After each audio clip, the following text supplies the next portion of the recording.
was the wrong button. You wish it was the wrong button. All right. Are you okay, man? I'm doing fine. That's one way to start. It's all right. No, I accidentally hit the button where it deleted my Twitch channel and all the fucking VODs, Yeah, just everything just gone, reduced to atoms. Lost to the ages, never to be Completely. found again. All right. So, as we go ahead and pick up where our beloved and intrepid adventuring party last left off, finding themselves once again aboard a sailing ship with a small mixture of another crew on board.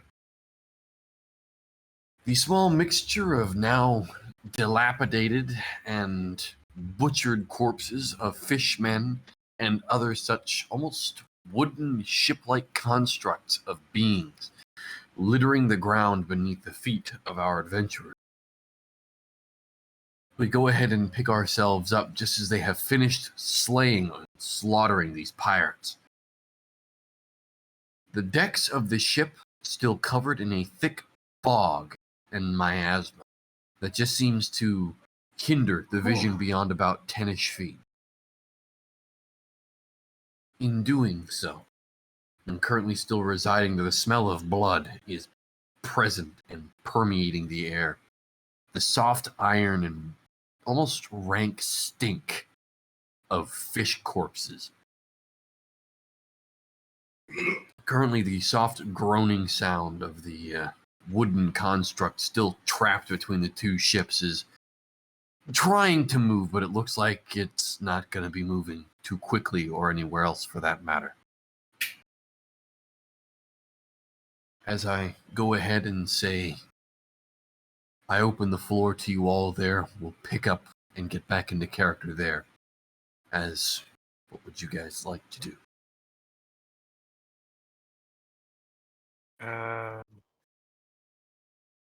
What is the condition of the other ship?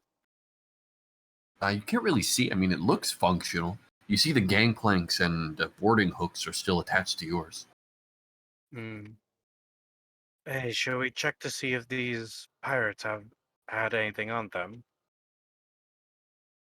Could we do with some type of supplies, no?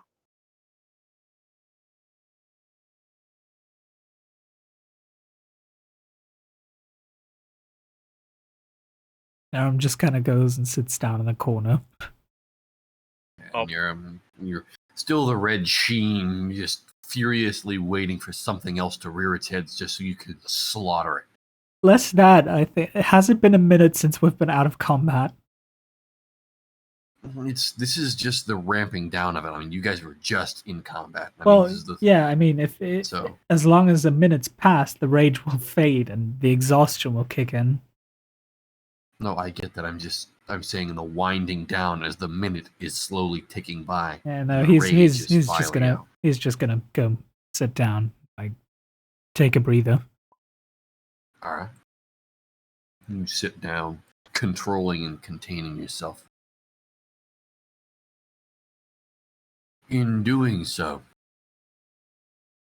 you do look around and see Volus currently maneuver their way over, and you see them through the miasma currently looking and peering across at the other ship. Mm-hmm.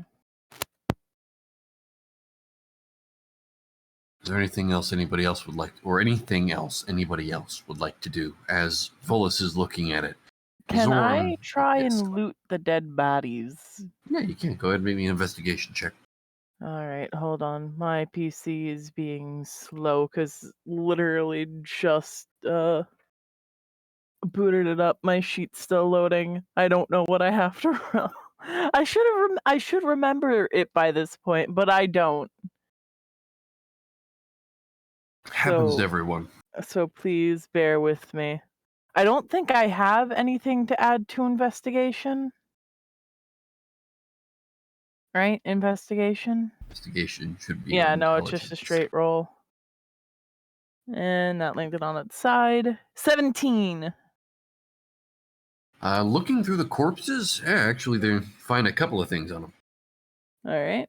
On the bodies, on each of the small fishman corpses. So on each of the 11, you actually find a small wooden talisman that looks to be in the shape of a boat. All right.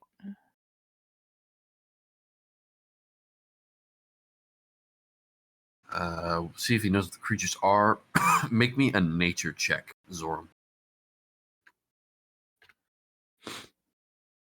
And going over the rest of them, you pat through the pockets.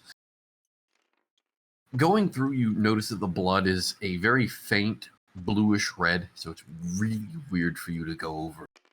But you dip your hands into it, Yeah, you know, rolling them it's over just and it's uncovering just them. blueberry jam. That's what we're gonna call it. It's just blueberry jam. Just blueberry jam. Yes, Yep. it's just jam.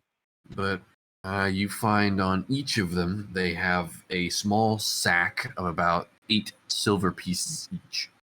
Mm-hmm. So on the 10 fishmen here, you find 8 each. On the captain, there is a small pouch of 3 gold pieces and 3 silvers.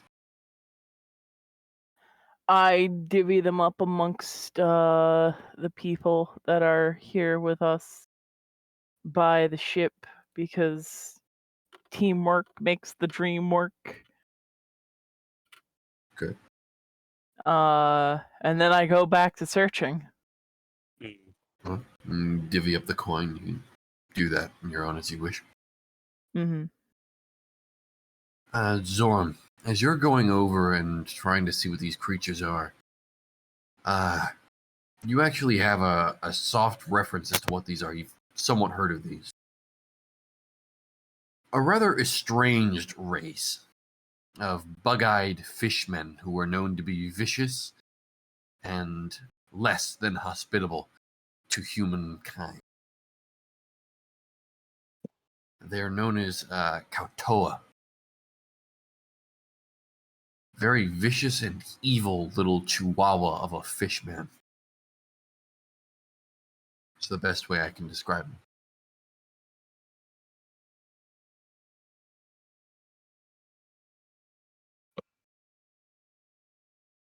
Don't know too much about their culture. Normal to pilot a ship? Not normally. I mean, they have been known to figure things out, but normally they're not exactly known for their intelligence as creatures.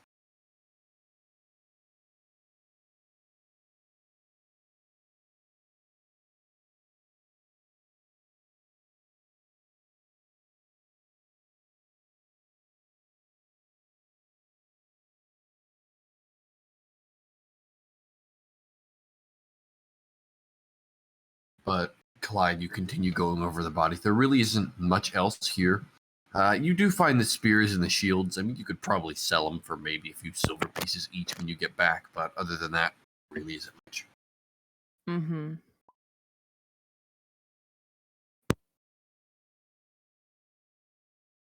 Anything else? Not unless you want to go over to the other ship. Is that such a smart idea? I think not. 1 second, I heard a taker. I wanted to go on the ship. Awesome. All right. You walk your way over. I'll go with them. You do know the gangplank has been removed since Niram threw the other construct, or this wooden Goliath of what seemed to be a golem, into the water. Does anyone have rope? There's still hooks attached to the ships. Yeah, so you we'll can use actually them. crawl across those. Just make sure to tell people we're going. Mm-hmm.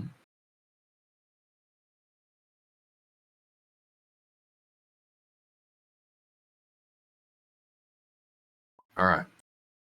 So, getting yourselves across to this other ship. It's not too difficult. Following yourselves over, you crawl across these taut and thick ropes that are pretty much linked to these really nasty and gnarly looking grappling hooks that are currently lodged into the wood of both the railing and thick, pretty much pillars that line into the side of the ship. Crawling over these, you eventually get to the other side of the deck, and as you set your boots onto the wood, you hear the creaking and really odd sound of a groaning ship that almost seems to be feeling you walk on it.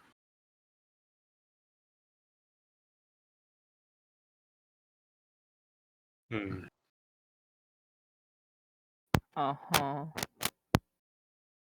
Need to make sure I get. But listening to it as you're currently on the other ship, you hear what sounds like heavy footsteps. Long, drawn out, you hear one, and then maybe 30 to 35 seconds later, you hear the second step. And it sounds like the same heavy wooden footsteps as those golems that you had faced earlier, only a few moments ago. Be careful, Clyde. There might be another one of those bastards here.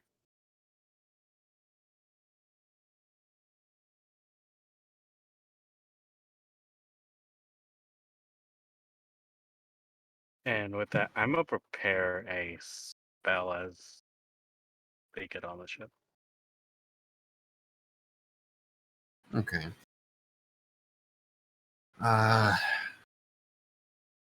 You can't see much here. The fog and miasma still obscures you very heavily. But you can navigate your way around.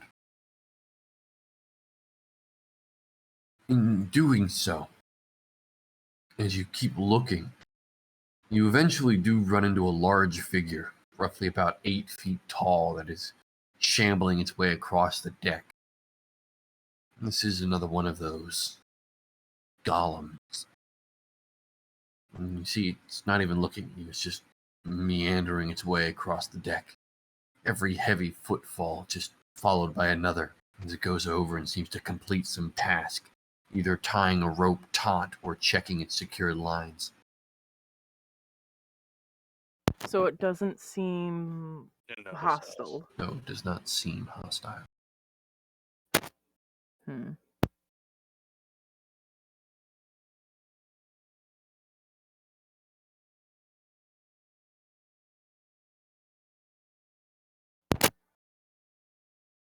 So,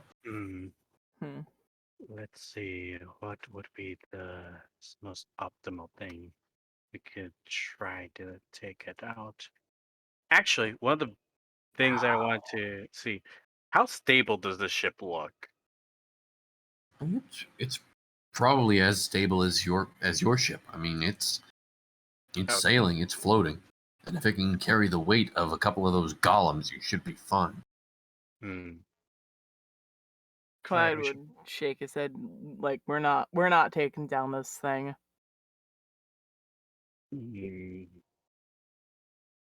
Maybe we can just sneak about it. Doesn't look like there's anything on the top deck anyways. Unless you want to try to take off one of the sails or that flag up there, if there is one. You lead the way. They both have night vision, right? Yes, you both have. I believe both of you have dark vision. Yeah, that's it. Alright. So.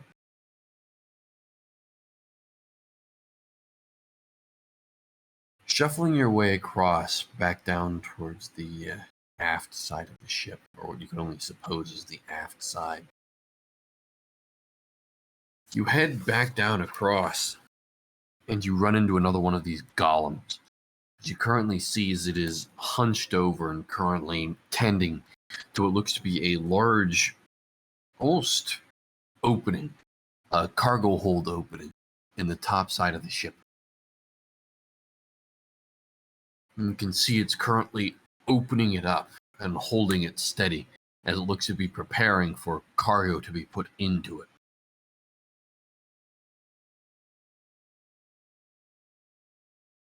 As you slowly push around this golem and leave it alone, you eventually find the aft end.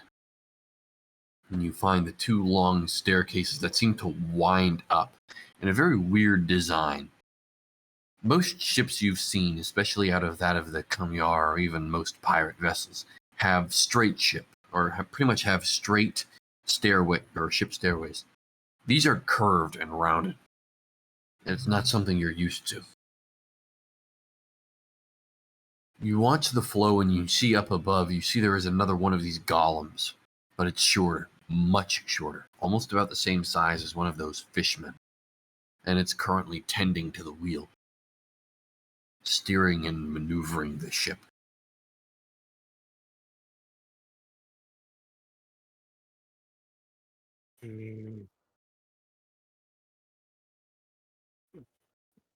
I was just trying to figure out how these things will work if there's like some switch on, but he decides reluctantly not to engage this staring golem because no doubt it would alert the other one, wouldn't it?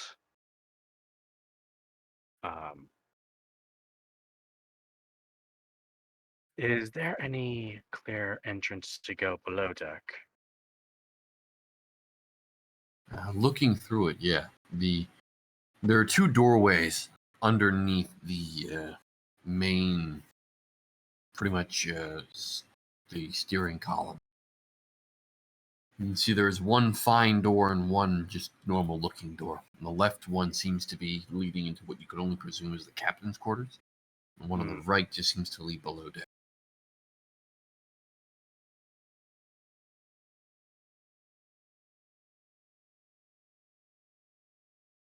So you have a choice.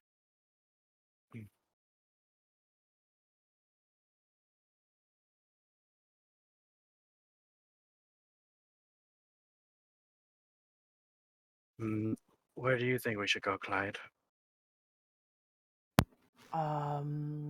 Let's try to find the steering wheel. The steering wheel. The wheel of the helm, the thing that makes it go shifting in the water. Well, it's kind of motions to golem that's manning it. Do you want to take a shot at trying to attack that thing? No.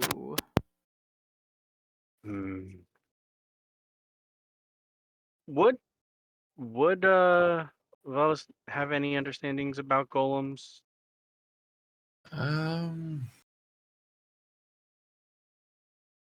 Make me an intelligence check. Me or 21.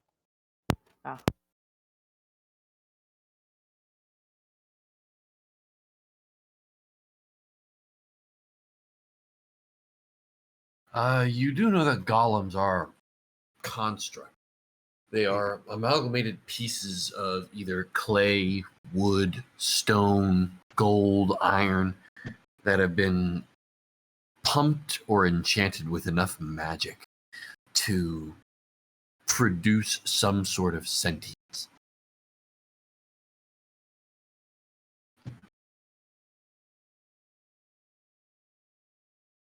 And what magic those creatures have to put into these to make them lifelike enough to follow orders, you don't know.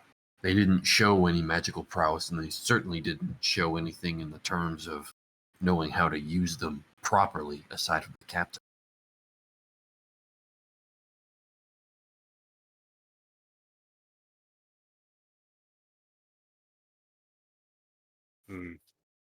You say that again?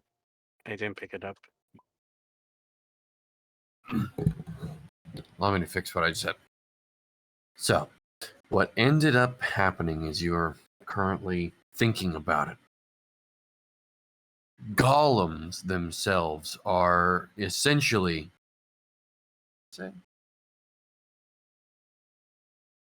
What? Okay, look, Hooby, look. I say golem. I don't say golem. It just sounds weird to me. So I say yes. golem. Golem.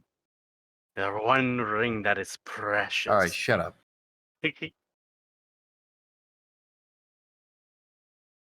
Anyway. We gotta give Dobby a sock, man. Moving on. But no. From what you know of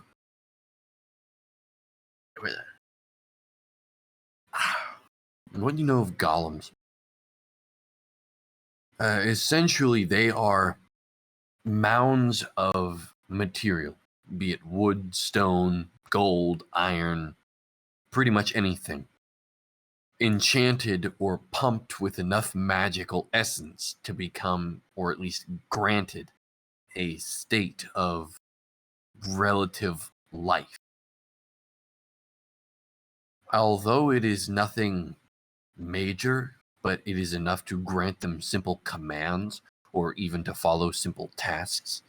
You do not know too much about what type of magic these fishmen were using to have golems like these. You neither saw them practice or even attempt any sort of magic when they were fighting you.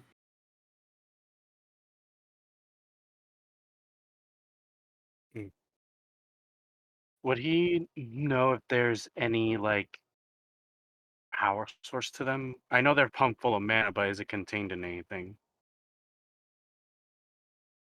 All right, power source. Would you know about a power source? No, you don't have enough experience with golems. You don't know about a power source. You just know they're pumped chock full of magic. Would it? I do want to ask, would a dispel magic work on them? You have no idea. All right.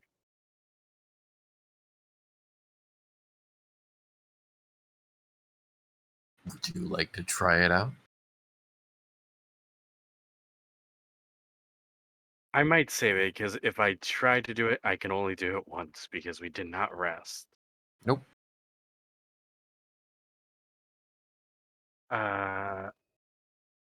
Hold on, I'll be right back. You're up. But as you're going over it, Volus, the more you start noticing it, it becomes prevalent. There's a really rank smell coming from this ship.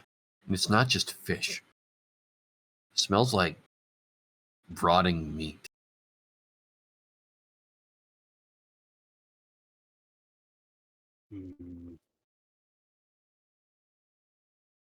I guess he would try to head towards the door that's closest to him to the bottom levels, if he is able to. Okay. As you cut yourself over, you look at the door on the left, and it does look relatively refined, well decorated, and there's a very gentle stencil into it. The stencil itself is made much too finely for anything this kind of fishman could make. But the door on the right looks like a very simple, rustic door that anybody would use.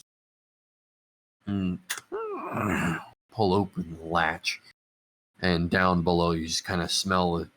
It smells like almost a mixture of rotting snake scales, meat with bits of sea salt, and almost slime. It's a weird concoction of scents that just really throws your sinuses and your head for a spin.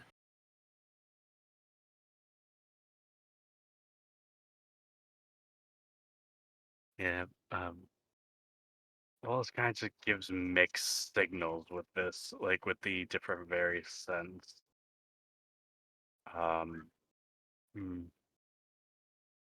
Now, where do they keep their... like, well, I was just trying to figure out where they could go from here if they've already gone through the door.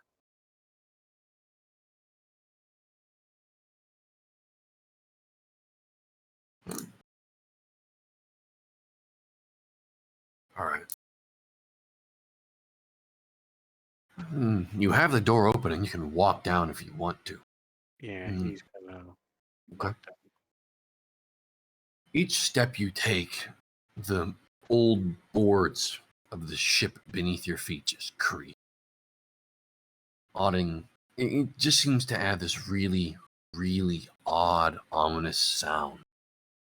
The feeling of just this decrepit and ancient piece of wood beneath your feet almost giving way sends a small shiver through one side of your back, and it's weird. But you continue walking your way down. You make it down a flight of stairs, and the doorway opens up into a long hall.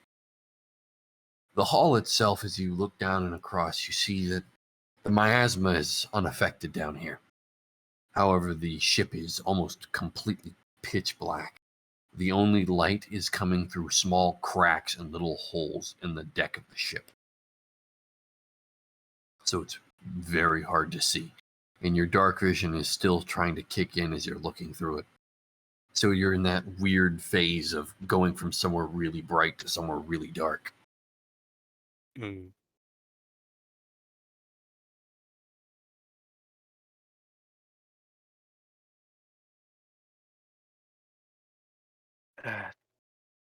Can you see anything? It's dark. Clyde would kind of like squint his eyes, like really, really straining his eyes to see if he can't make out anything.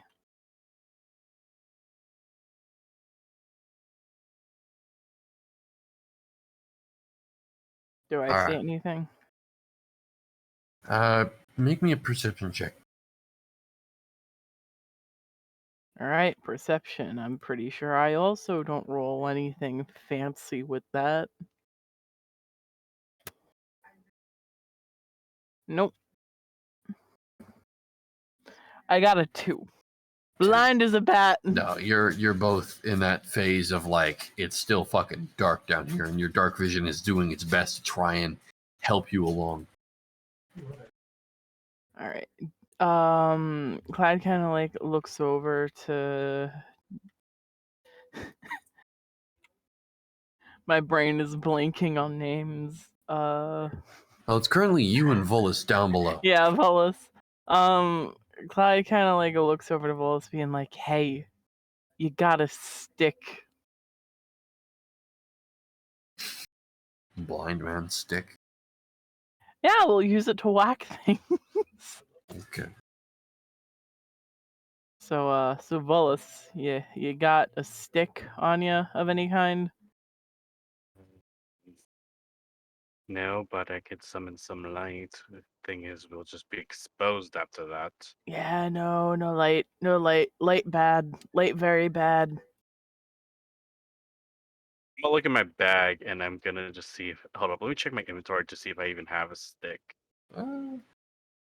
Actually, as both of you are talking about this, over the din of your voices, you hear what sounds like a meat cleaver cutting through meat at the far end of the hall. Clyde is immediately gonna shut up. Sounds like somebody's making dinner.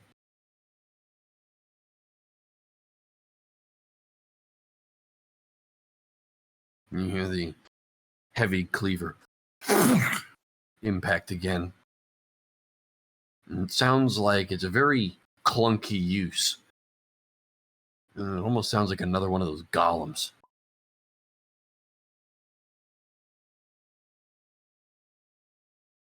Clyde would gesture to Volus that they should maybe try and get a little closer.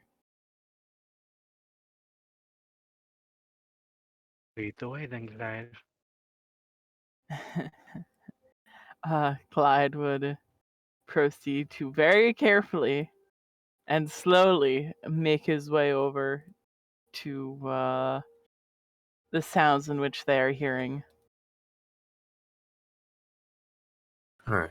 As you make your way down, the lighting becomes better attuned to your vision. Mm-hmm. And you start seeing more and more. The hallways down here are filthy. You're walking over discarded rags of old blood, Mm-hmm. broken pieces of metal, discarded bone, Looks like somebody was chewing on something and threw it away. You see the nibble marks indented into it. Oh, looks like they had a tasty snack, he says, kind of things are just littering the sarcastically floor a here. little bit. Things are just littering the floor here. Mm-hmm.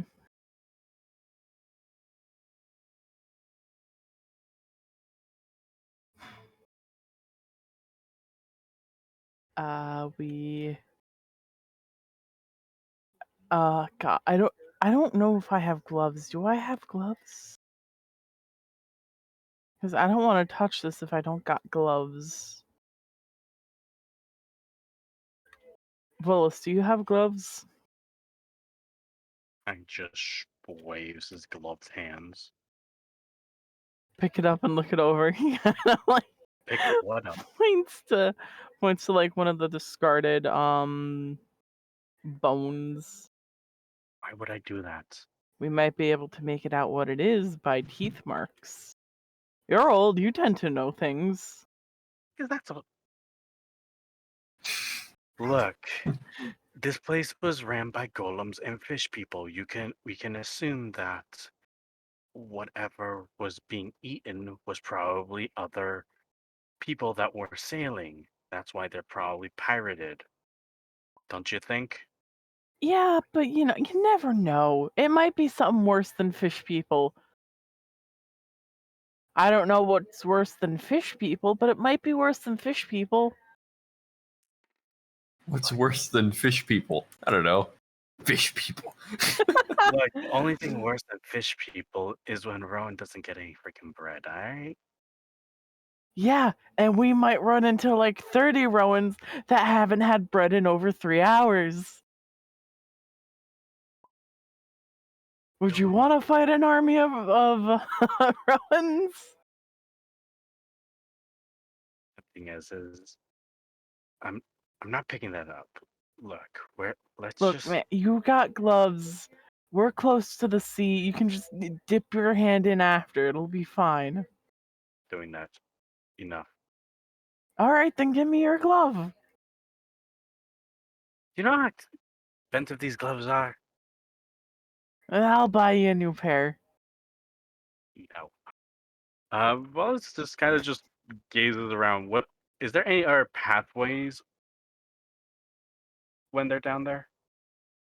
Nope. I mean, there's another deck below you, and you actually look up and you do see that the large cargo hole that you pass by after a while actually opens up again beneath you. Like it's a straight shot down below. Hmm. So you kind of skirt around that opening in the floor as it seems to open up into a wide section between all of the rooms. Most of the doors are closed, which you're somewhat thankful for, as you don't have to be at least known as to what's on the other side, or at least exposed to it.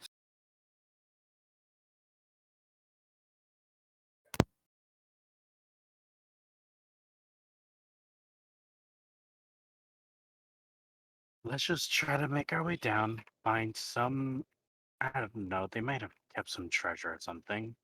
If not, I'm quite interested in these golems, and I just remembers that there were a few that they passed by. Maybe we could try to bring some to us to the ship. I don't know if that can work, but hey, you know what?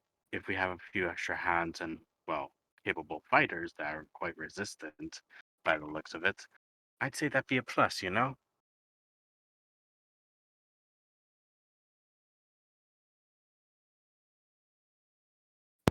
Yeah, I guess, but You hear the cleaver smack down again.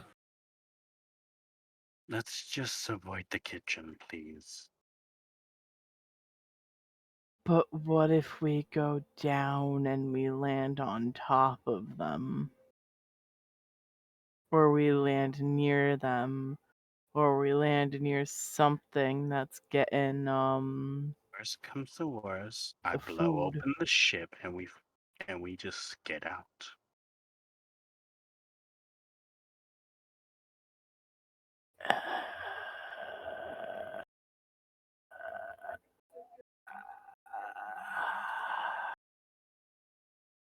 Are you trying to smell your own breath or something, Clyde? No. Hmm. Oh, what are you guys doing? Oh, you lead the way this time. Wells is going to try to head more down, but at the same time trying to see if there's anything of value on the way. Okay. Go ahead and make me a general perception check.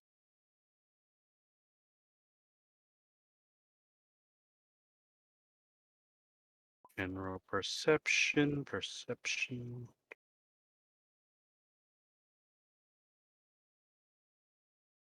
22.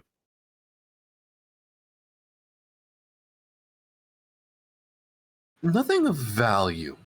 However, as you look around, you do manage to find and pick out a couple of the doors that are cracked open or even ajar.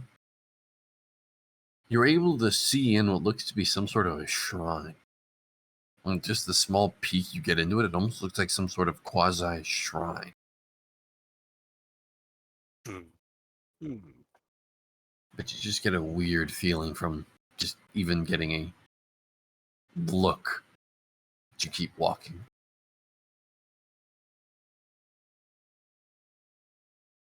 Was I able to see what the shrine looked like it was towards? Not really. I mean, most of the doors are either only slightly open or ajar, so it's difficult to see. Hmm.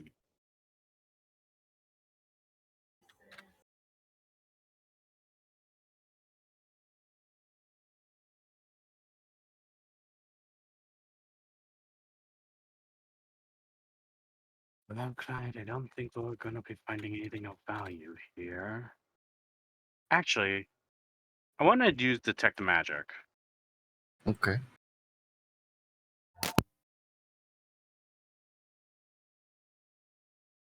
And when I cast it, he's going to look around. Less to see if there's any notable magical items, but since he knows that golems are magical, would he be able to see them? That's not the way the spell works. Hmm. And most golems, if you cast Detect Magic on them, yes, you will detect them, but most of them are already moving, or at least have some semblance of movement. As they are living creatures, they don't just stay perfectly still. That I'm aware. I'm just saying, like, can I use Detect Magic to detect the golems while they're moving? Or No, does it not? it's not like a heartbeat sensor from Call of Duty. It is something you can see within a certain range.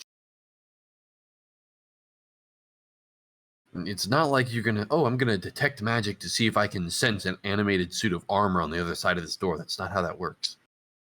Not even close. All right.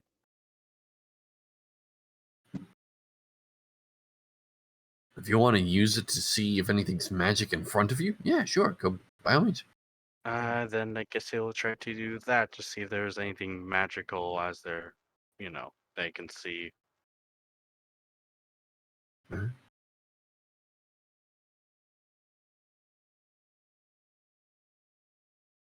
There are actually a small couple of bones that have some magic to them, which is really weird. But if you want to leave those be, you can. Hmm. Those bones seem to be magical, but I don't know if they are cursed or not. What say you, Clyde? I'm sorry, I blinked out for like. There's magic bones. Don't know if they're cursed or not. Should we take them? No. Talk about being in character for Clyde. Going through a fucking spooky ass ship. It's like, hey, Clyde, what do you think about this? What? I'm sorry, I spaced out. How do you space out in a fucking ship full of golems? Well, I'm sorry. I'm focusing on trying to, just keep my breathing in line. Yeah, let's just head down to the bottom floor. If there's nothing there, we'll just head out. Probably burn the ship whilst doing it. All right. And I guess they try to continue to make their way down towards the, I guess, storage of the ship.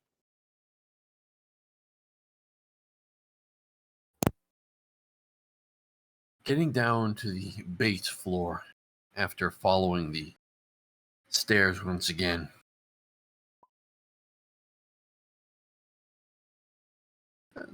Well, Zoram, they've only been gone for about 20-ish minutes.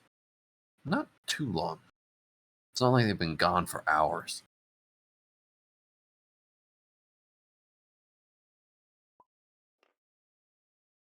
Yeah, I know a lot can happen in 30 minutes, but believe it or not, things are calm right now. And if something were going wrong, you might know about it. And Might. explosion noises.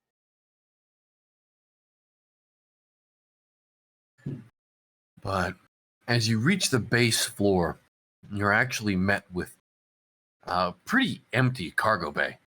I mean, it's almost barren, except for what looks to be about 4 chests, 7 barrels, and about 5 boxes. Will look to just be crates. Do any of them give off any magic? One of the chests does.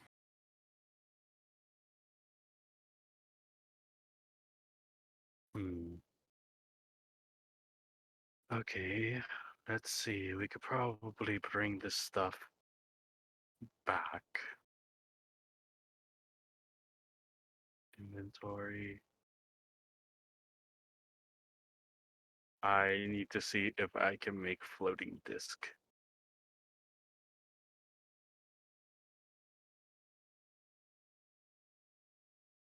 Shockingly enough, I cannot. How big are these chests? And the bear? Normal chest size. So about maybe 2 feet by about 1.5 feet. Mm, And they look like they weigh a fair bit. They look to be made out of a very thick oak with what seems to be banded iron. okay.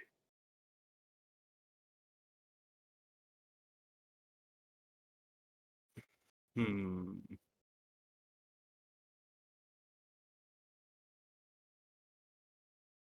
Trying to think how we could gather them.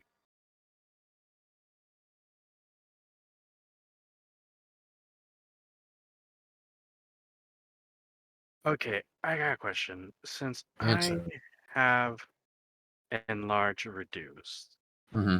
could I upcast it to at least shrink as many of the item or the chests and barrels as possible? I need to see how many I could do at once, but well, we would be able to carry more than one.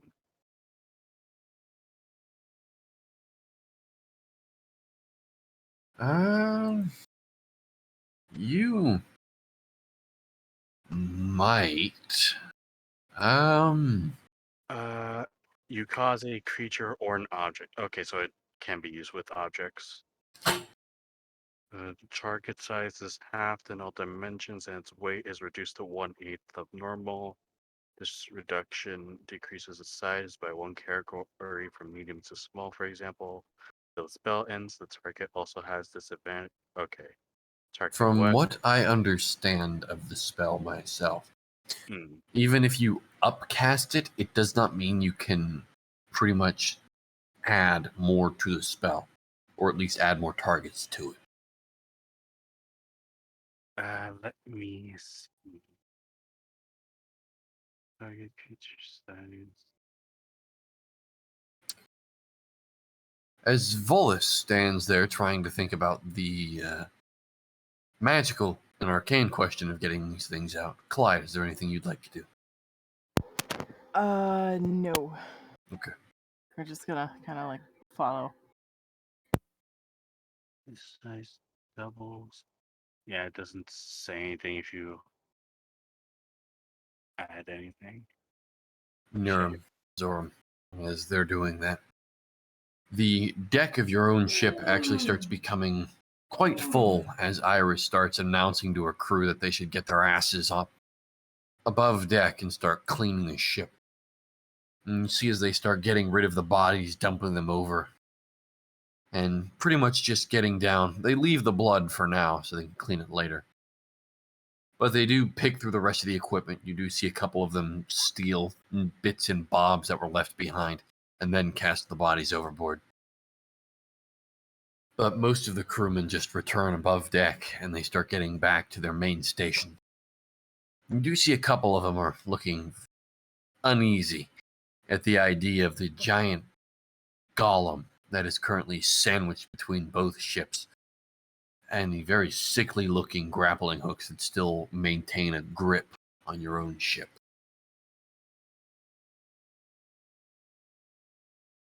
But it is becoming more lively on your own ship.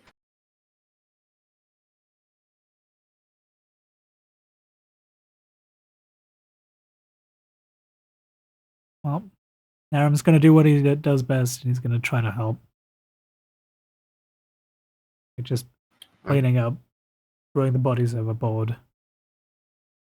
Even go so far as to start cleaning up the blood, even though that's a task left for later.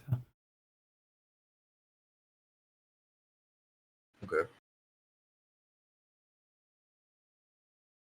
Rather hard to clean the blood. You don't have too much to do it. You don't have a mop and you don't have a grindstone, but you do the best you can. You just kind of sweep some of it away.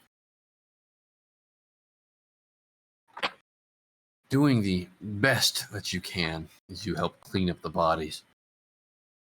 You do look over at the golem. What's your passive perception? It's a flat 10. 10? Looking into its chest, or at least what you can see of it as it's currently being crushed between both ships, you actually do see that there seems to be almost a small divot in its chest, as if something is to be removed, or even some sort of latch is to be removed from that to expose the inner workings.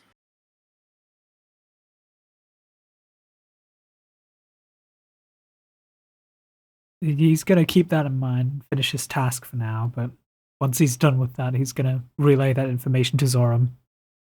Okay. Given that Zoram's the only person close by that probably knows how a golem would work. Mostly, yes.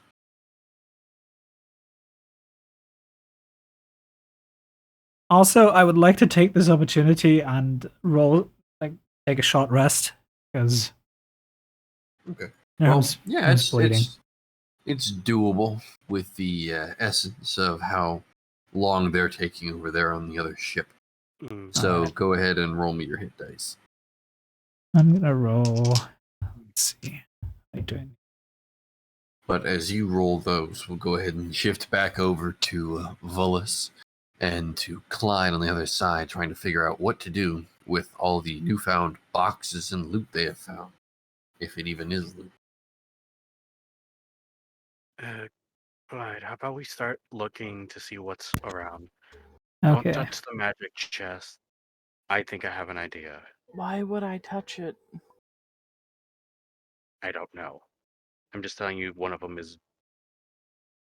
magical in some sense, so I just wanted to tell you which one it was. It kind of just gestures over to the singular chest. Okay.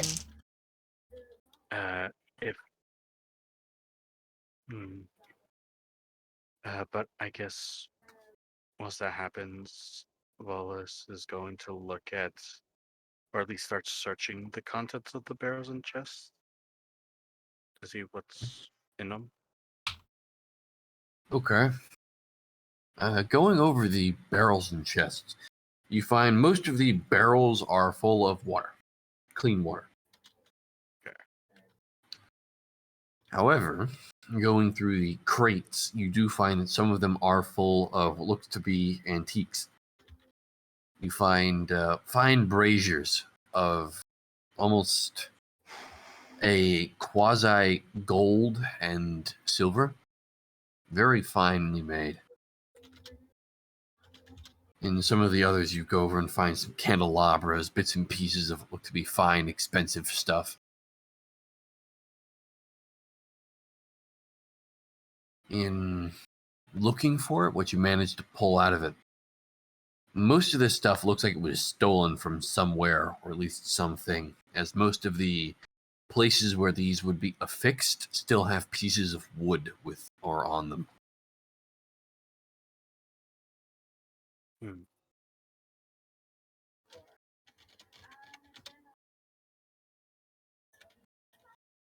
Niram, after your short rest, you do feel better after what happened.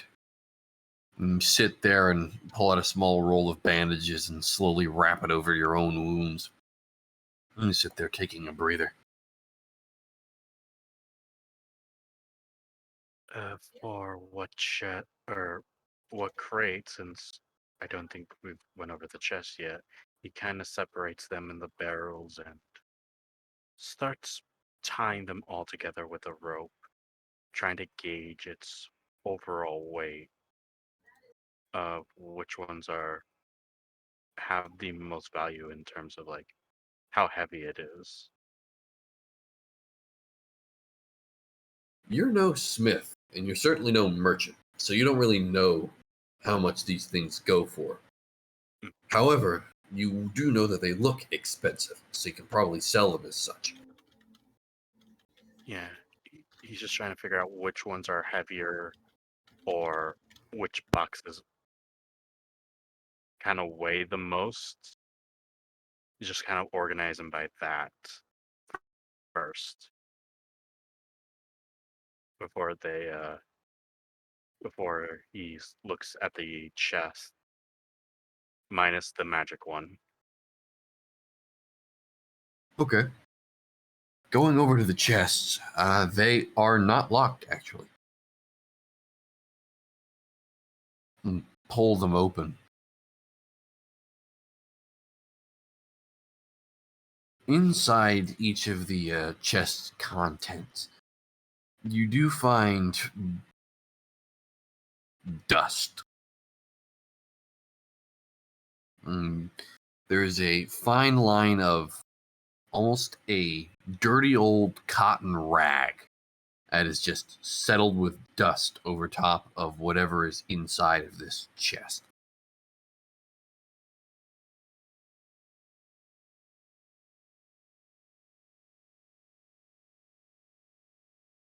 Okay, this chest doesn't seem to be worth much. Don't need to tie that one up, and kind of just sets it off to the side.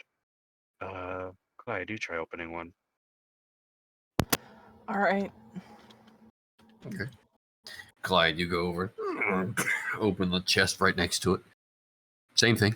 Dirty old cotton rag laying over something in the chest. Mm-hmm. There were 4 chests, right? Yep. You check the third one. I'm gonna move the magic chest with the other stuff that we're going to take. Mm-hmm.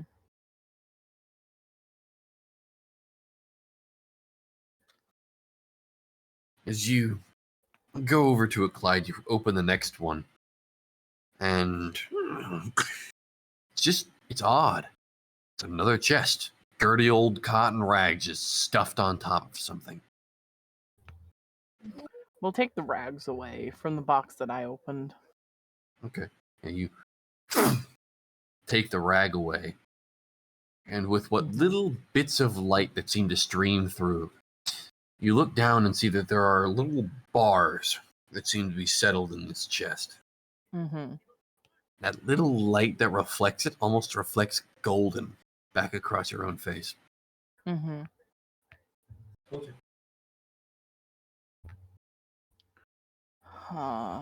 In this chest, there's about 10 gold bars. Bars. Bars. Not Golden coins. bar. Not coins, golden bars. Oh my lord. We put the rags back over top of it and we pretend like we don't see it at all whatsoever. It's like removed from our memory that we even saw that. Put the rag back over it. Shut the chest again. And then we look over to Avulus and we're just like, you don't want to look in there. As he like moves the chest of the pile, he kind of gives a look to Clyde. Why? You don't want to look in there. And he just walks. Like, he doesn't walk away, but like he walks away from the chest. There could be anything worse, and he kind of just looks, I guess, goes and looks back at the chest that Clyde looked at. Okay. You can go over and slowly lift it up and look down and see that the cloth has just been shuffled about, re-put on top of what looks to be bits. Like you see from underneath the cloth, there are a couple of bars. Kind of looks at the bars and just back in the first two chests, he also like moves the cloths on them. Same thing. Bars. Clyde, why are you saying it's just gold, lad? What's the issue? Look, man, no. And he just says no. Like, nope. Are you? Do you have a? B. Clyde sees a bunch of gold, says no. Look, man, I'm traumatized by stuff like this. My answer is. How the hell did you become a pirate? Look, you kidnapped me. That's how. Don't you remember? I have no promises. I have such memories. There's a point. We did kind of kidnap her. How heavy You guys also kind of kidnapped me. Are each of the chests? Like, out of all four of them, like, how much would they weigh if you add them up? I'm not talking in value, but I mean, like, in pounds, how heavy? Each chest weighs roughly about 300 pounds. Oh my god. Yeah, gold is not light. Gold is very dense. And so are these chests. Okay. 20 feet. No, same way up to back. Alright, question. You know magic, right?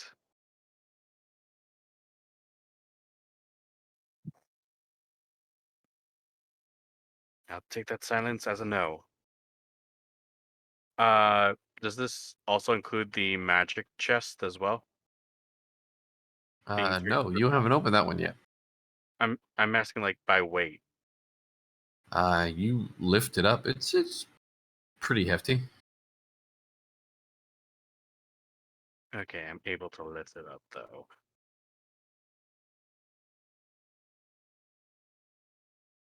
Seeing as Clyde is silent, Clyde, do you think you can pick up one chest?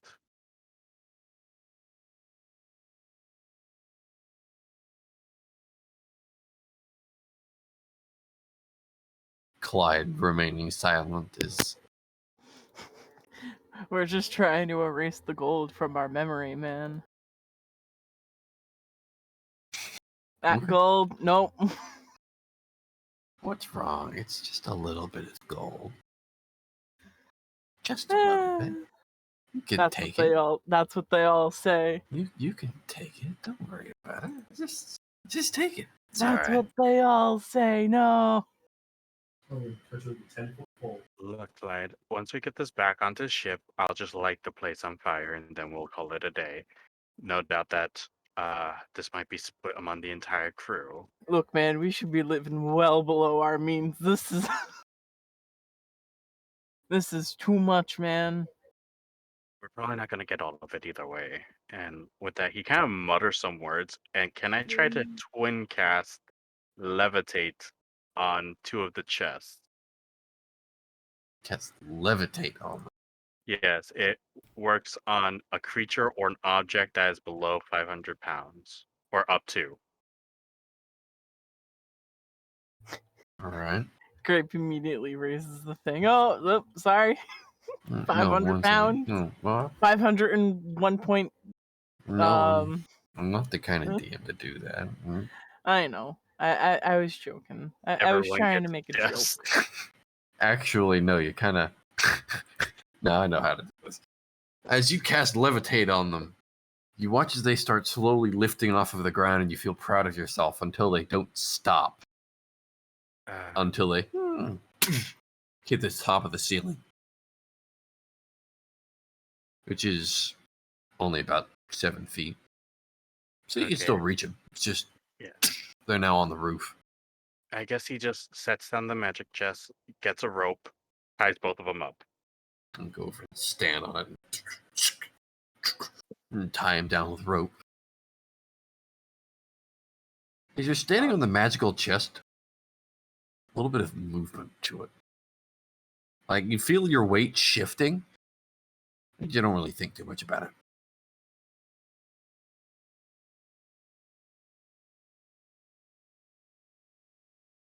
I swear, if it's another orb, that's going to end up me getting stabbed in the fucking chest. Clyde, make me a perception check. All right.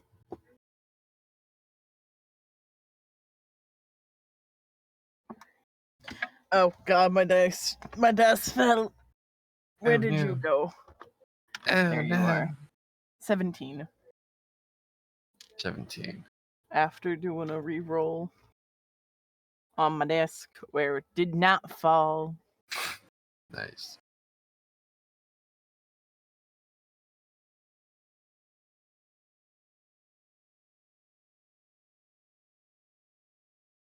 As you're looking at it, you swear for a moment you see something just at the foot of Volus. Just at his heel, you just see something on the chest. And it's just, you blink and it's gone.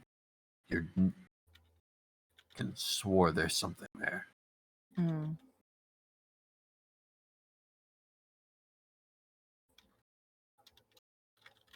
Guess after he ties it, he just steps off the chest. Volus. Yep. Does a 26 hit? To the 26 hit. Fucking me, bro. As you are tying these chests beneath you, Clyde, you look over and see just beneath the heels of Volus, 2 eyes appear in the chest. And you watch as the mouth of this chest flies open. Volus, your feet are kicked out from under you, and you suddenly find yourself falling. And you feel a as a jawed mimic is now chewing your ass apart.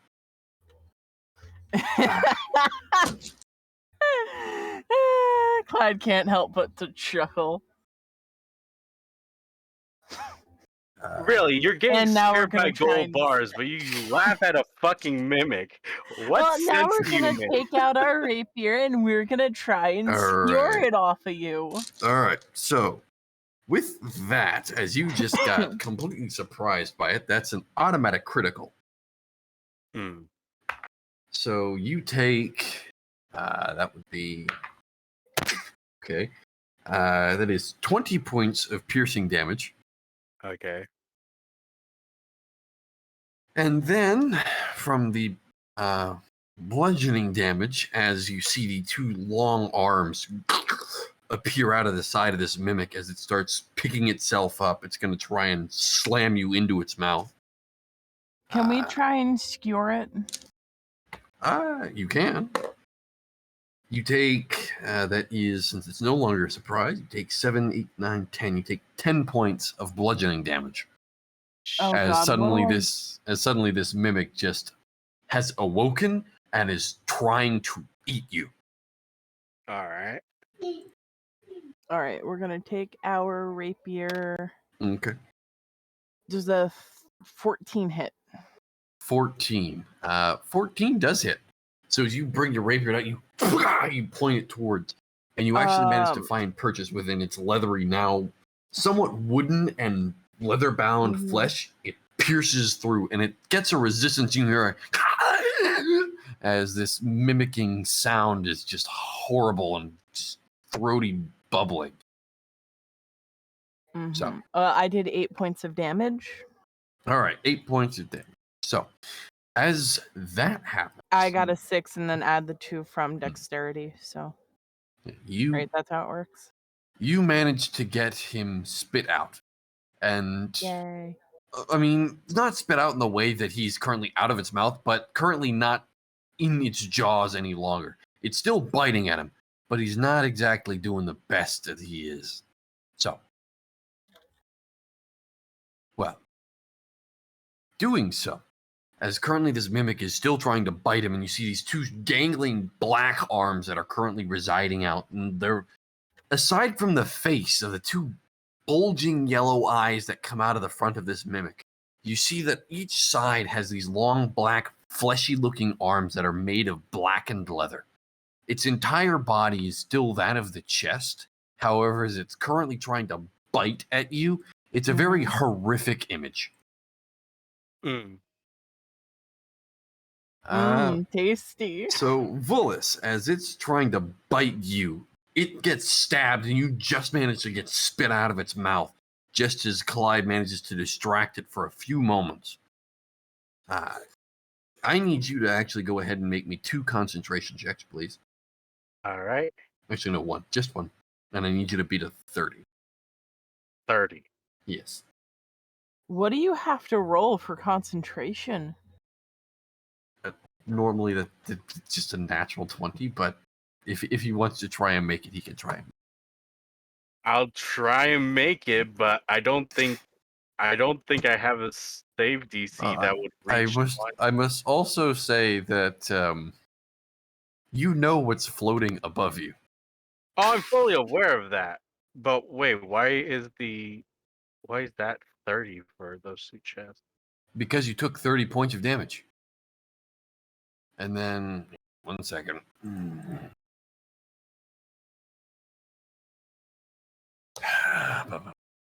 All right. That would be what? Okay. 30 divided by 2 is 15. Okay, fine. Beat me a 15. Okay. I was about to say DC of 30, my lord. Well, yeah. So I'll just cut it down for you, just because you think you say you're upset with it. Fine. I got a 16. 16. Okay. See, I can be nice sometimes. Anywho, yes, you managed to maintain control of your spell, and the load-bearing chests do not topple down on top of you. However, you currently have a mimic still trying to bite you. What are you guys doing? Because right now, you're fighting it. It's biting you. So, Clyde, Vullis, what are you guys doing? Because you can still run. Okay, so it is. Does it still have any hold on me? No. I mean, your arm is still kind of trapped into its teeth. You're just still pretty much playing tug of war with your arm. But at this point, no, it doesn't really have a hold on you. Can I stab it again? I want to stab it again. Okay. Just 1 second. Just Vullis, what are you doing? Let me be violent. 18. Well, she's already rolling. She is ready to go. I got an 18 and then I got an 8 for but when she sees 10 for one damage. mimic, she laughs and then it's just like, "Oh yes, time to kill." Well, let's see. If it's still like within his grasp, he's going to have to try to get it off him. So he's going to use burning hands to just try to, burn it right in his mouth. You're just trying to burn it. All right. Yeah, from the inside. Go ahead and make me your. I believe it is a melee melee spell attack. You have to make a save. Oh, okay. Con or Dex? Dex. No, that's an 11. Uh-oh. It takes 25 burning damage. If it's half, then,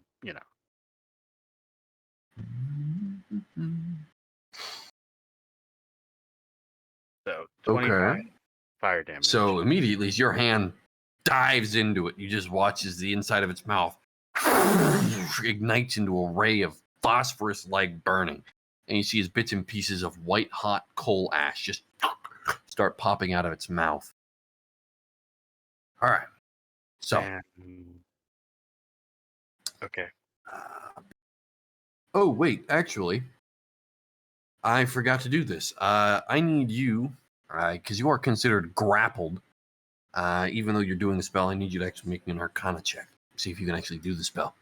Okay, Because currently the mimic is pretty much adhesive to you. 25. 25. Yep, okay. I'll let you cast the spell. But for the moment, you are considered grappled. Okay, now I'm considered. All right. I still have a bonus action. Would I be able to drink my potion? Yeah, you can drink a potion for a bonus action.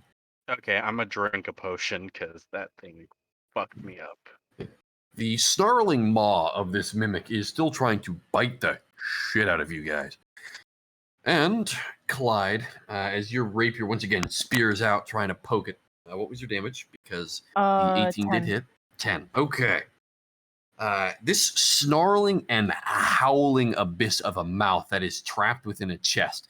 You immediately see as it reels away. It did not like getting bit by your own rapier. The sting of its tip is very much so painful to this creature, and you watch it immediately back off.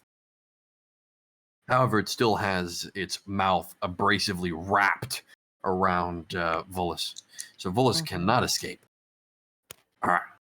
How So- does it look like it's gonna die soon? Oh, it looks very hurt. But it's still going to try and eat him. So they're just going off in a quick fire round here. So Mimic gets advantage on attacking you because you're currently adhesive to it. That is a 22 to hit. Hits. Okay. So, Oh wait, can I use shield or no? do you have a reaction? I believe. Then yes.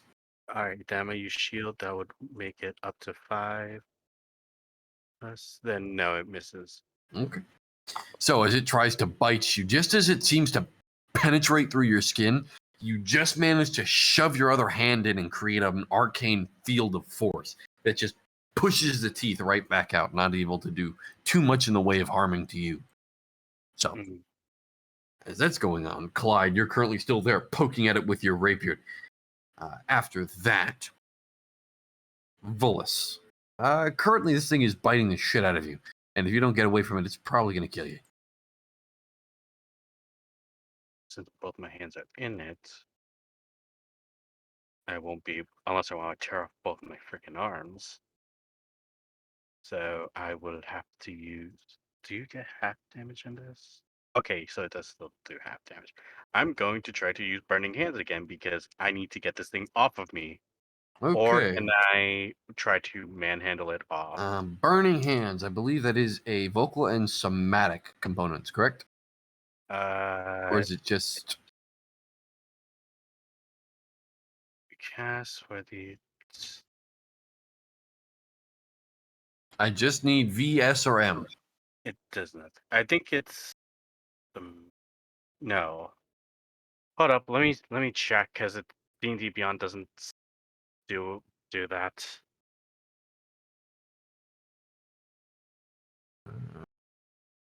Components, vocal and somatic.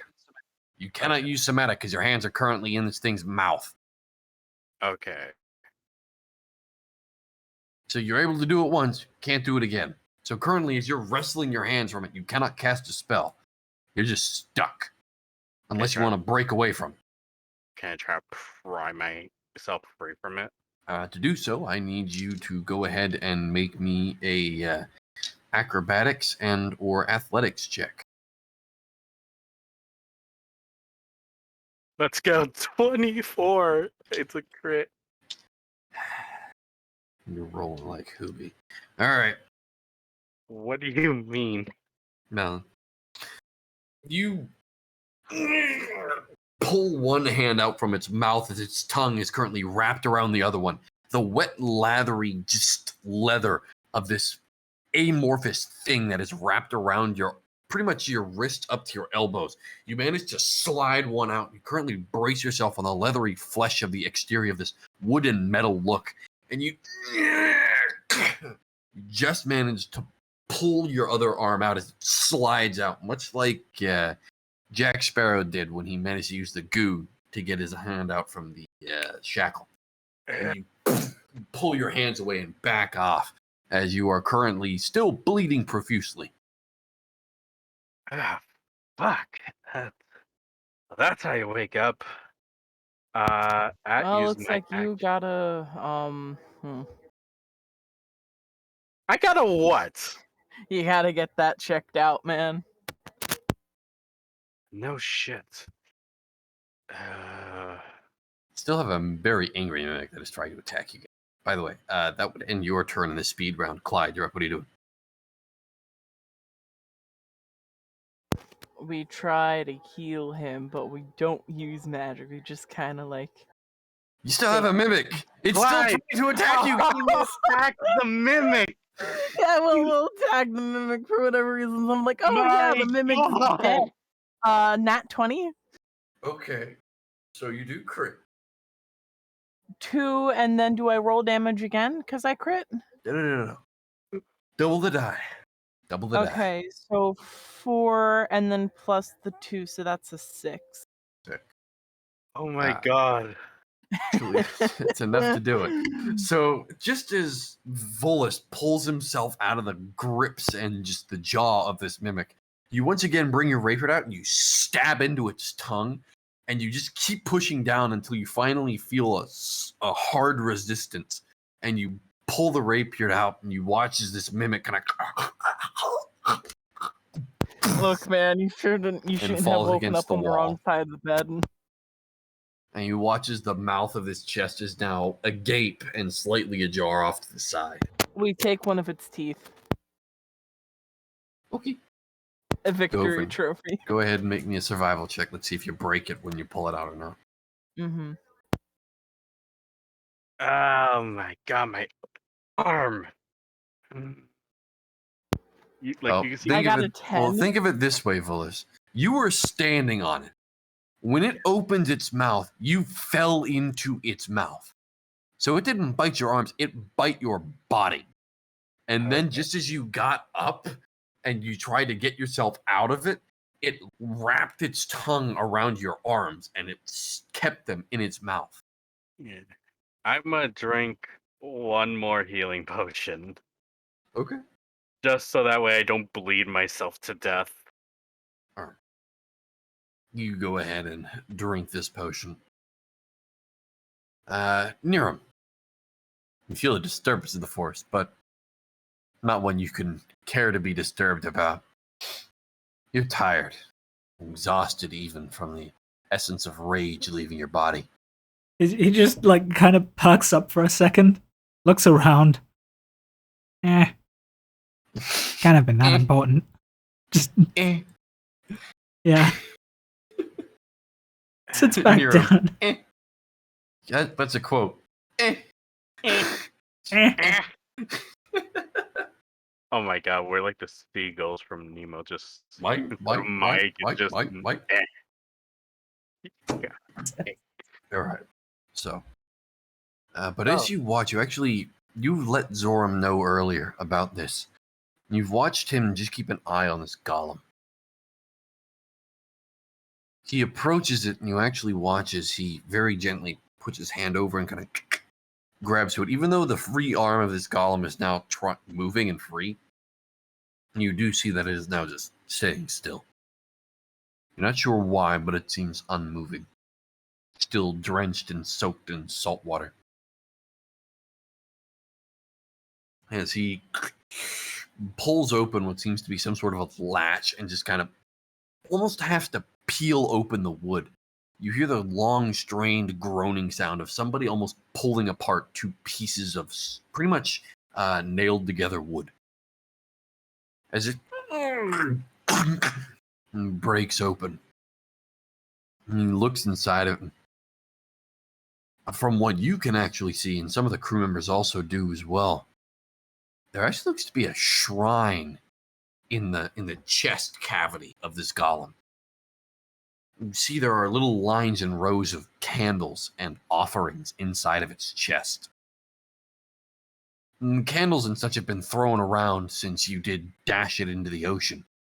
But at one point, this thing was almost like a holy symbol, or at least the inside of its chest was.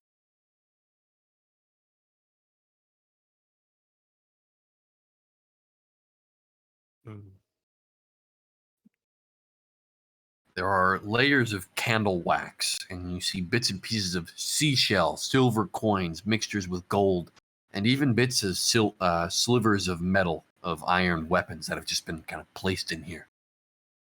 I mean, it legitimately just looks like an offering, or even some sort of a just shrine.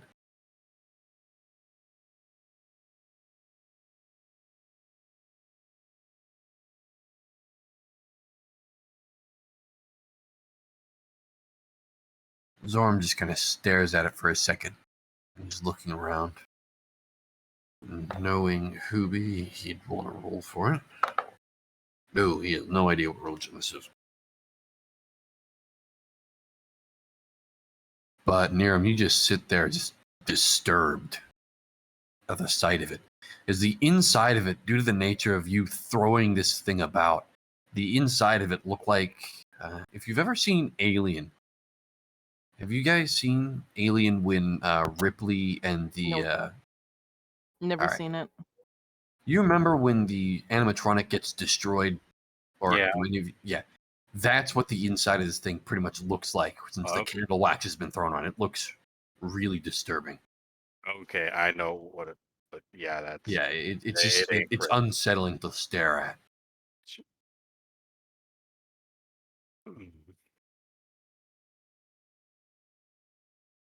But as Zoram is picking through it, I mean, he doesn't really see what Niram sees.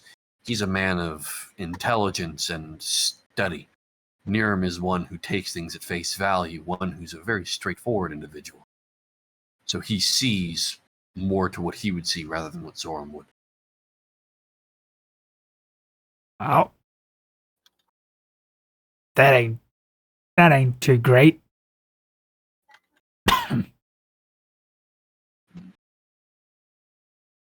Some of the crewmen are just staring around, some of them just looking oddly at the inside of the inner working of this creature.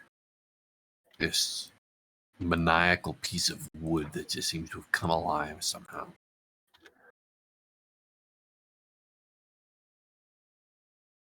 So, Clyde, Vullis, Yes. Yes. as you're both residing down below the body of this mimic now, drooling a blackish spittle of blood, currently just resides there. And you look up and see the two levitating chests. Okay. We Something else here might be mimics if we had to deal with Well, one. the last chest seemed fine, and we opened them all, so there's that. Let's just get these chests out of here already.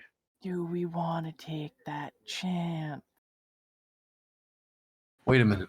You used twin spells to use levitate, right? Yeah. Levitate's concentration. Yeah. You cannot twin a concentration spell. Really? That's not the way it works. You can only have concentration on one spell. Because as you twin cast a spell, that means you're casting it twice. Odd. I'm You pretty can sure. only have concentration on one spell. Okay, that's odd because I'm pretty sure we. No, or think of it this way.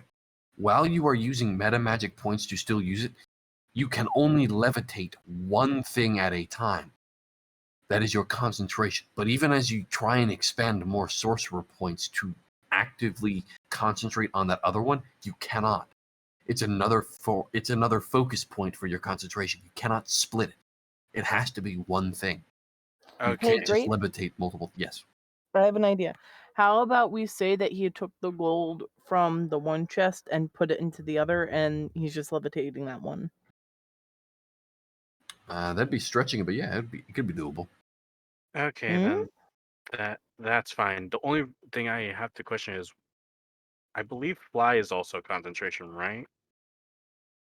Yes, it is. Okay. The only reason why I thought this was fine is because I think at one point you let me twin spell fly just so we could get over during the. It was more of a let's just get on the way kind of thing. It was just because the way we could retcon it is that you would cast fly on yourself and then just cast fly on him on the other side and then have himself fly over. All right. It wouldn't be as simple as that. I mean, I just, for the sake of simplicity, just said you were able to cast a spell at once, flew over, and we called it there. Okay. All right. Then I guess the smartest thing to just say is that he just put all the gold in the other chest. Okay. And So hey, I guess I don't have the weight from the chest itself on the other one, so it would make it lighter. yes, it would. I guess what Vols does is with the levitated chest, he's just gonna put as much gold before it exceeds 500 All right. from the So three chests just to see how much he could get, and I guess they just leave. you could use one of the crates because those crates are only full of trinkets. You could actually throw the trinket out and stack the gold in the crate. You could probably get away with about, let's say, each bar is almost 20 pounds. So it's 5 bars become 100. That means 5, 10, 15. So you could take, I would call that, yeah, you could take, call it, because there's 30 bars in each. Each one weighs 20. Mm. God, I hate math today. It's supposed to be my off day, damn it. Sorry. I'm Holy sorry. crap, I So got if it's- fucking calculator. So how much was it? 30 bars, and each of them weighs 20 pounds. 30 bars, each bar is 20 pounds each. Yeah, So that'd be I could 600 get- pounds. 600 pounds, so you'd have to take I can 5 take. off. Yeah, I could take 5 off. I could probably put 1 in or 2 in my bag, but that's my limit. Just hands Clyde the other 3, seeing if he can carry it. Wait, what am I being handed? You think you could hold 60 pounds? Clyde is a string bean. Even string beans can carry. I'll roll for it. How about that? Sure, it doesn't matter. We got most of it. I got a 4. Oof. 4. Yeah. You hand him to Clyde, and you immediately hear a thunk as the bar hits the floor. All right, let's just get out of here. So Man, it's His almost like strength one of the isn't- party members have a bag of holding or something. is it this campaign? Yes! All right, It's not like I spent 4 sessions. Hey, Hoobie, guess what? Guess What? one little teeny tiny itty bitty little detail. What? You aren't there. I know. Which is what frustrates me about this. Maybe you But should Zora get your wouldn't ass be there. over here, motherfucker.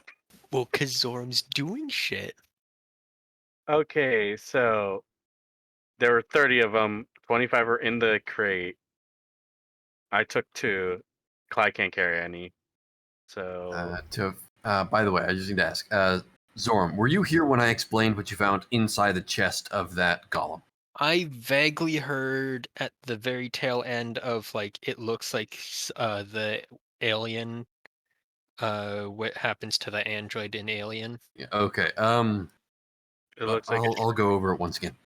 Inside the chest cavity of this golem, you find 3 little layers of what seems to be some sort of almost like a shrine. The shrine itself seems to be made of a convolution of what seems to be candlesticks and bits of offering. It seems to be seashells, bits and pieces of silver, gold, and even broken weapon fragments. As Okay. as this golem was thrown into the water, the candles have been put out and just dashed and thrown around. But you do see that this one point used to be a shrine inside the chest of this golem. Okay. All right. You Clyde. cannot tell what exactly god is worshipped with it, or goddess, whichever one, due to the nature of just how badly things have been thrown around inside the chest portion of this golem. Right. Okay. Good to know. All right, back to you guys. All right, let's get out of here, Clyde.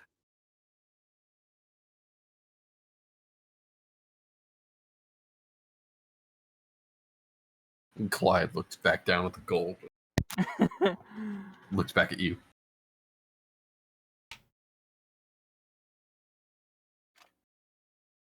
All right. As you trample your way over, eventually you retrieve yourselves back to the top deck, carrying this levitating crate behind you. Zoram, you and Niram and some of the other crew look as Volus, with a very new splotch of blood decorating his back and lower torso. You see, he looks hobbled and in pain as he's currently pretty much shambling over as he's dragging behind him a crate that floats in the air. Do you need me to take that? I think I got it for a moment. And with that, he just moves it towards the ship and then dispels it. So that way it just, thunk to the ground. It's a Right. bit heavy even for you, Adam, I think. You guys look at it, and Niram, you just suddenly hear, and you hear a bunch of gold bars, or what sounds like bars of iron or metal, just kind of clinking around inside the crate. Well, whatever it And is, you Clyde- should make sure that it doesn't crash through the freaking deck. And Clyde's just like thinking to himself, being like, "This is why we don't take stuff." Well, here's the final question, and honestly, I think we need the captain here for this. I can burn the ship down, and then we'd be on our way, because there's still a bunch of golems on that thing. Plus, however many mimics as I still well. want to know what's going on in the kitchen. Wait, mimics? Also, Yeah, what? I nearly got fucking chomped to death in a mimic, and this motherfucker, and he points at Clyde, started laughing while I was being Look, chomped to death. look, man. I took care of it. It's dead. I got a tooth. He'd hold up the mimic tooth to kind of like show it off. Anyways, someone just get the captain to tell me if I had to burn the place or not before I pass out from exhaustion. Because I am right now just hyped up on healing potions right now. Please. The crew are currently working on getting these grappling hooks off the ship. I really Alright, want to go there's. back and see what's in the kitchen. If you want to go back, be my guest. I mean, you could pick up the trinkets along the way, but Oh no, I'm not taking anything with me. I'm not getting anything. No, I'm really curious as to what was going on in that kitchen. Are you sure you want to go back? A part of me is screaming yes, but now that you've asked that, I'm not sure. If someone goes with me, Because yes. you guys can just leave and sail away. Do you want to go back? Will someone come with me? I know I can't. Well, I could, but I think I need to lay Hey. down. Hey, Volus, before you go off, take a nap or something. Take a take a lizard nap or something. Can the you heck? take a look at this? Sure. What is it?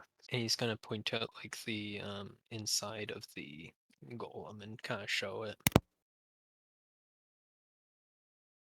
I just takes a look, like over the edge.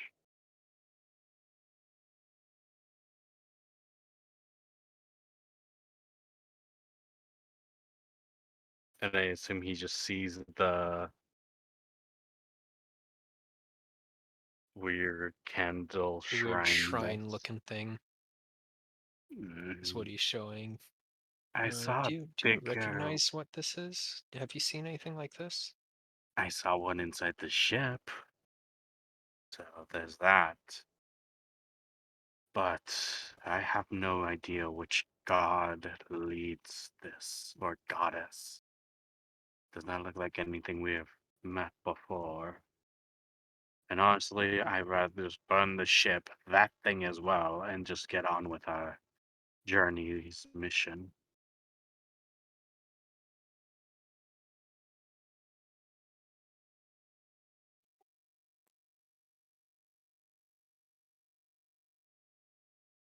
So, Whatever the rest of the party wants to do. well, what would you like to do?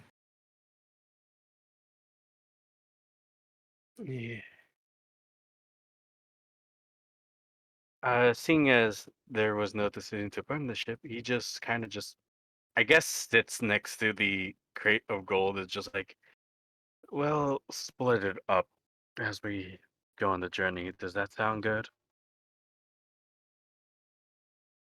I am sure that will go well.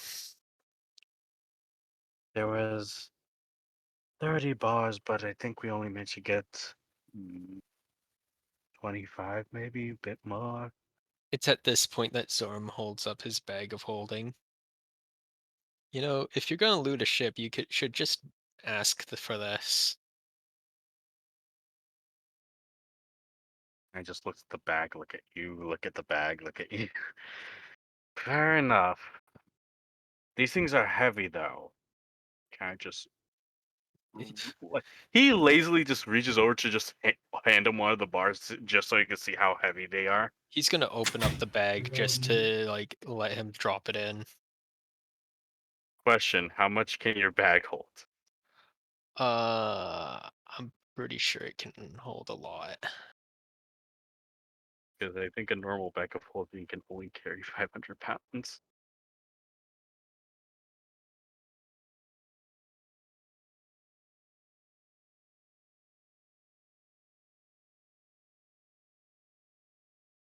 It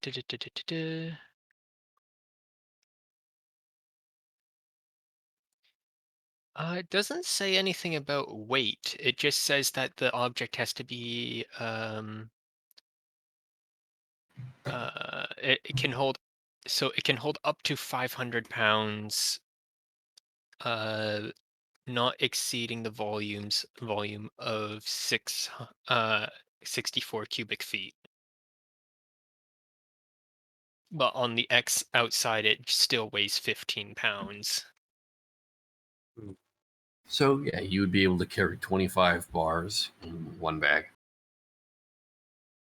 Is there anything in the bag already? Not really, no. Okay, then. I haven't really had an opportunity to use the bag of holding. Okay, then. I guess as he's holding the bag, he just kind of just plops the gold bars and I'm just reaching in and putting them in. I think I still have the two in my bag, but he just remains putting all of them into this. What does the bag look like, actually, now I'm thinking about it? Did it look like a satchel or some hand purse or something? Or does it Looks look like a satchel, yes. Okay. So yeah, he just puts the 25 bars in there just so it's half that. Well, see what we can do about selling it off. There's trinkets in the ship, but I'm not going back down there. Congratulations, we now have 15 pounds of gold.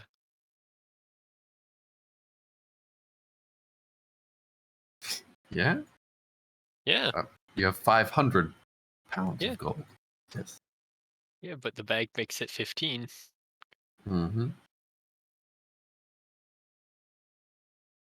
Anyways, he kind of just look. Is he still bleeding despite taking 2 potions? Oh shoot! Hold on. Yeah. You're not bleeding, but no, I understand what just happened. He's probably had some family issue to go deal with. It's all right. But no, he is not bleeding at the moment. Normally in D&D, when I say somebody's bleeding, it means somebody just took a shitload of damage. So you're bleeding, yes, but it's not too badly as to where it's like, oh my god, I'm going to lose blood, or at least die to blood loss. No. What ends up happening is it's a signifier that you're hurt. You're very hurt. Okay, so So he he's looks a little okay. rough. He's just roughed up. He's really roughed up and smothered in blood.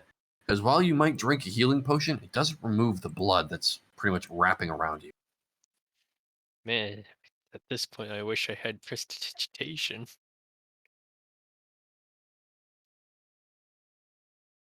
Sometimes you just wish you had that spell, and not when you don't have it.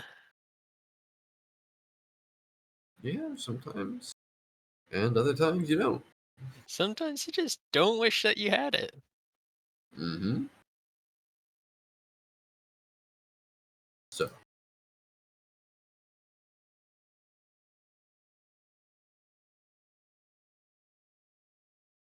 Well, what are you guys going to do?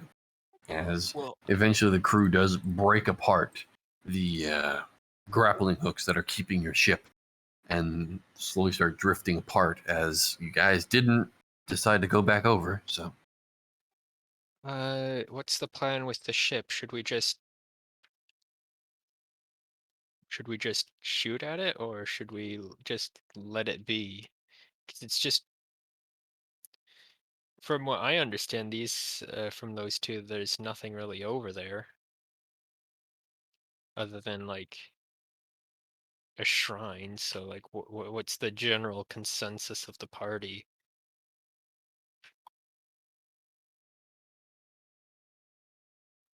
Silence. Okay. going once, going twice. Eh, Sold the man in the back. What is it, Clyde? What is, like, what are your thoughts? Are we destroying the ship? Are we leaving the ship? Or I personally don't think that we should destroy the ship. I think that we should just leave it because just leave it there be? are like there are just there's too many factors on that thing. I don't want to I think that it would be a bad idea. So just leave the ship alone, and we'll just Yep. go on our merry way.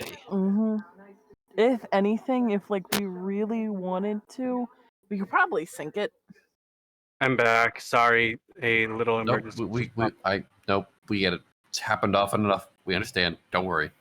No need to explain. We could probably sink it if anything, but that's I think the only thing I think would be the only acceptable thing, like if we really wanted to do something about it.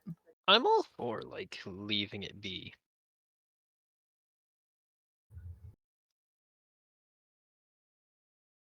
Well, if you're talking about the ship, I'd rather just burn the damn thing down. Especially if someone were to find a trace if they follow their sailing path. Usually a thing most pirates do when they can't find the ship, don't you think?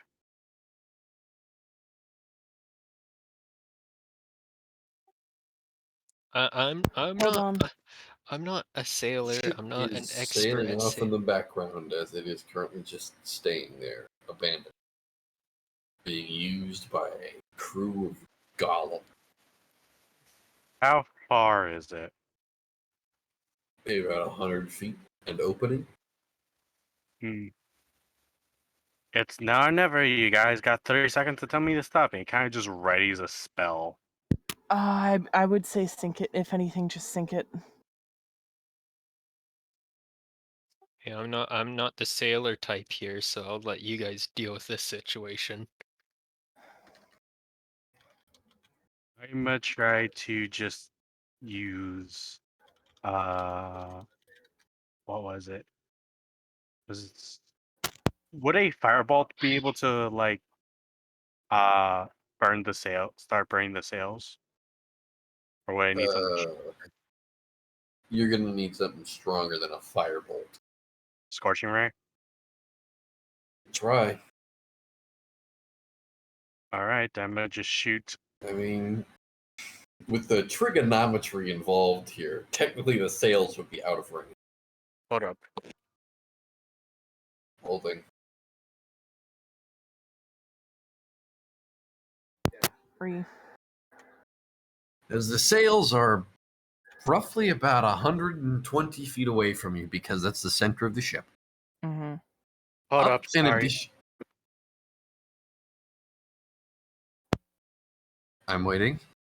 I think like the situation is still going on. Got it. Okay, understood.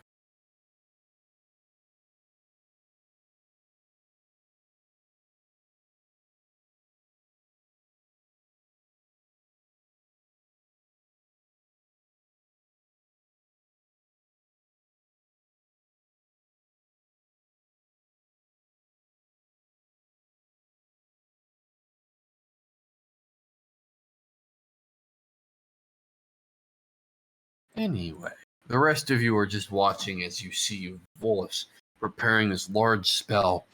The spell itself is flickering between his hands and fingers, dancing between his knuckles. You see his little bouts of flame start slowly trickling between as he lights these arcane runes around in a very intricate and fine manner. I'm back. As the runes slowly, finally coalesce into a center portion, and he sticks his hand out in three, or pretty much putting his fingers in a three-rayed column of pointing. So, technically, the ship's mast, due to the nature of trigonometry, would be out of range to you, or at least the sails, Mm-hmm. because it's about 120 feet there, and almost about, I would be, what, 12, 13 feet in the air? Hmm. I mean, if worse comes to worse, then I would aim for the ropes. Okay.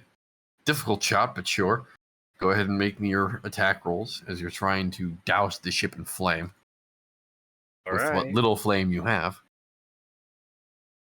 Let's see. Hit DCs. I need to do 3 of them. If this thing would load.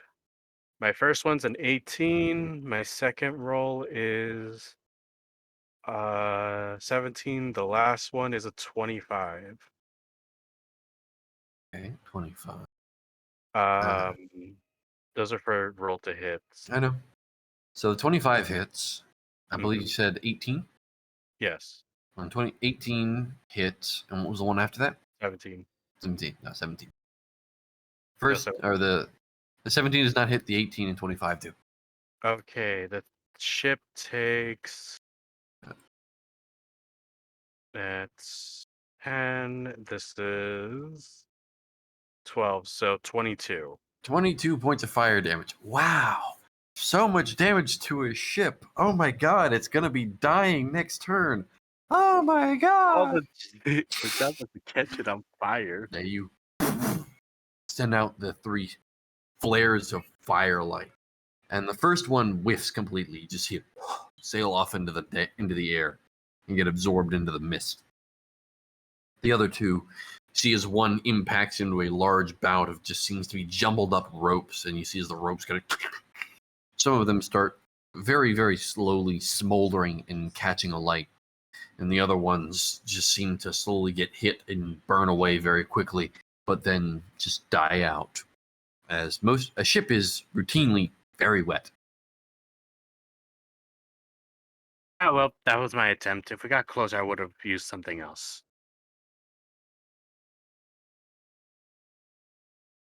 But as that happens, and you now leave behind a still standing ship that is partially smoldering with a crew of brainless golems.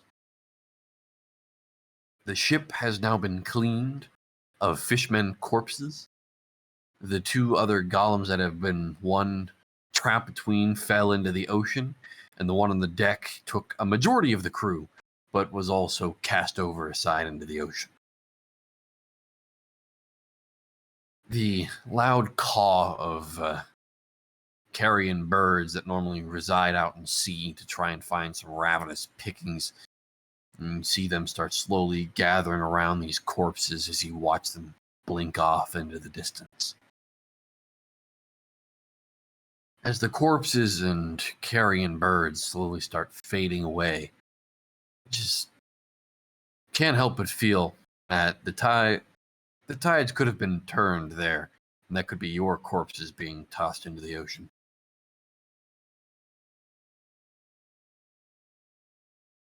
But it's not. Mm. As you continue sailing onward, Iris does seem a bit upset about what happened to the ship and the damage that needs to be repaired, but being repaired it is. And as the sun sets upon your travels, as a few more hours later, you gain more distance. You gain more distance upon the seas with your ship. Crashing and rolling as it is, the moon slowly comes overhead.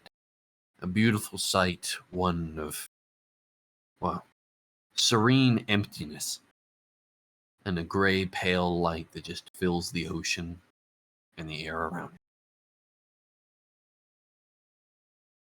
And that will go ahead and end today's session. Beautiful. Thank you for Beautiful. the session. I'm gonna have to go No, right go, away. go, entertain your family. Go. Didn't want to talk to Yeah, you. No, good wait. one. Go. Leave. Why are you still here? Okay, he's gone. Good. The rest of you, We release you from your mortal bonds. I have to give him shit. Ah, yes, But go and entertain. the other rest of you, the beloved Twitch chat. Hello, Twitch. I just wanted to come by and say, while I say hello and goodbye at the same time, normally, I will go ahead and say I hope you enjoyed along with the rest of us. I know it was a bit slow in the beginning trying to figure out and touch out what was going on, but I do hope you enjoyed, even if you just dropped in and have no idea what's going on. If you have no idea what's going on, perhaps you can actually go over to a YouTube channel and check out the VODs and check out just what exactly happened earlier on in our campaign.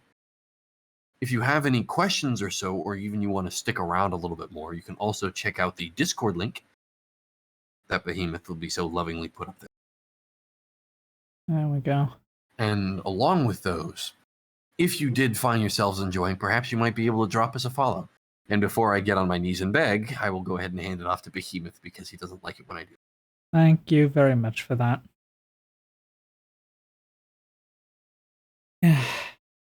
Well, given that Grape has said what he wanted to say, I do appreciate anyone who comes out to watch these streams, even if it's just to lurk and chat, do something else on the side. I'll see that I may do something else besides just doing D&D. I'll have to look into that. Anyways, hope you all have a lovely rest of your day.